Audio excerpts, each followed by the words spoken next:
Hi, my name is Tyler Cook. I have my wife here as my audience. Hello. So today we are going to talk about LGBT media representation.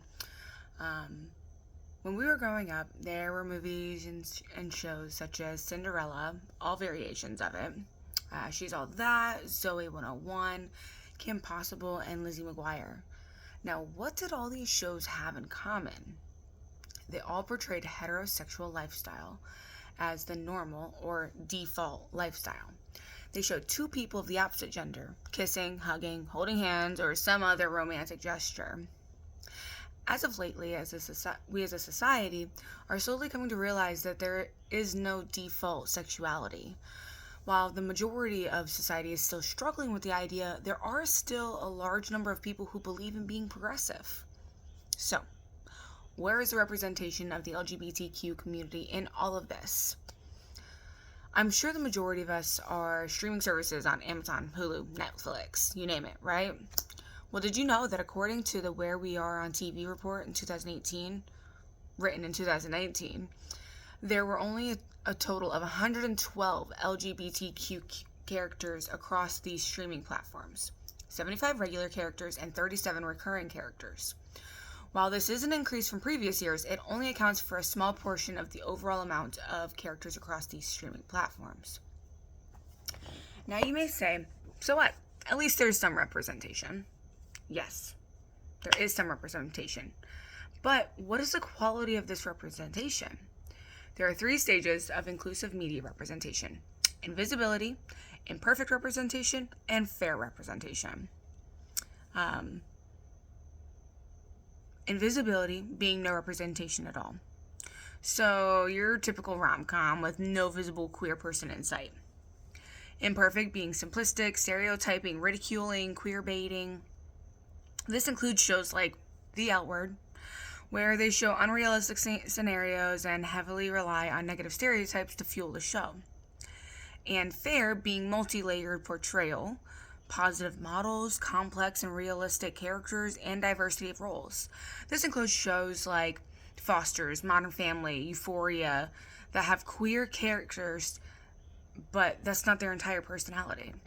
They don't rely on the character's sexual orientation or gender identity to completely summarize these characters. They have jobs, hobbies, friends, families, and other aspects of themselves that are very visible. I found this information in an article by Masonette et al. In 2022. Caitlin Thompson stated in an article, An Analysis of LGBTQ plus Representation in Television and Film, 2021, that there are two things that you should consider when watching the media represent the LGBTQ community. Is it accurate, and is it adequate? So yes, we could have some representation in the movie I Now Pronounce You Chuck and Larry, but how adequate is that? Do gay men completely give up anything masculine when they come out? They take the stereotypes of gay men and use them in a ruse to convince others that they are married. While The L Word is a cult classic among women loving women, how accurate is that? When you walk into a restaurant, is there immediately a room full of lesbians that gravitate towards each other? What are the chances that every woman you encounter is a woman-loving woman? Coming from a lesbian woman, it's very slim. All too often, people in the LGBTQ community are over-sexualized, villainized, and stereotyped in the media. So what does all this negative and sparse media representation do to the youth in the LGBTQ community? According to the new research from the Trevor Project in 2022, 45% of LGBTQ youth seriously considered suicide. In 2020, 40% attempted suicide. In 2021, 42% did. And in 2022, 45% did. This research also stated that those youth that live in a community that is more accepting of them and their identities have drastically decreased rates of attempted suicide. This negative, inaccurate portrayal of the LGBTQ community in the media has a direct impact on our children's livelihood. And I do mean our.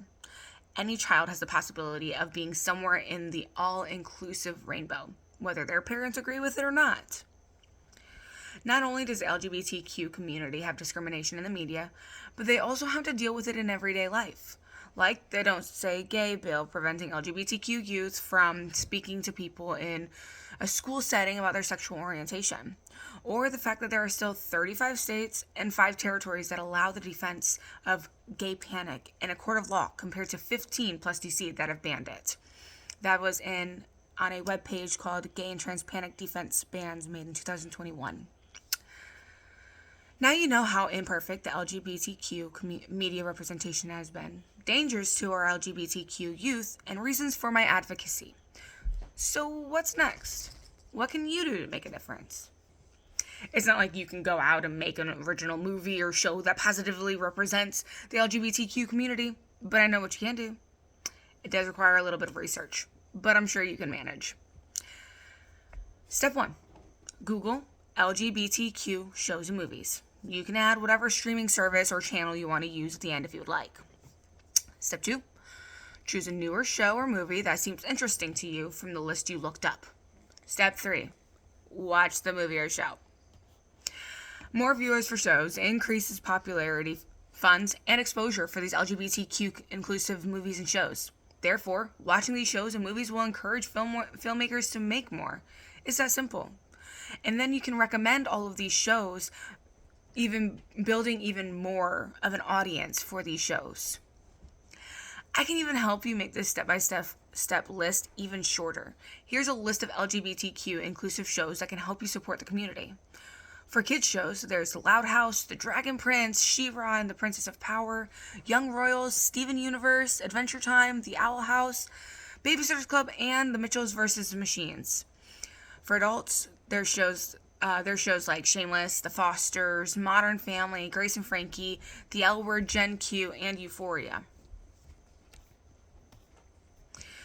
Now we have people taking these steps.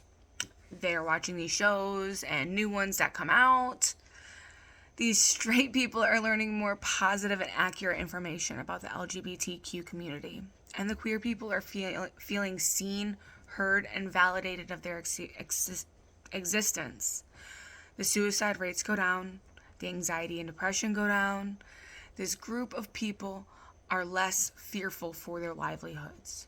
A child can come home with their same-gendered partner or some other variation of the rainbow and not fear the wrath of their parents because their parents understand more than they have ever known in the past. The LGBTQ community has every right to have equal representation. It can educate others and it can validate the community. There's so many benefits of the media when it is used correctly. We've come a long way, but we still have a long way to go. Why can't we reap all of these benefits as well?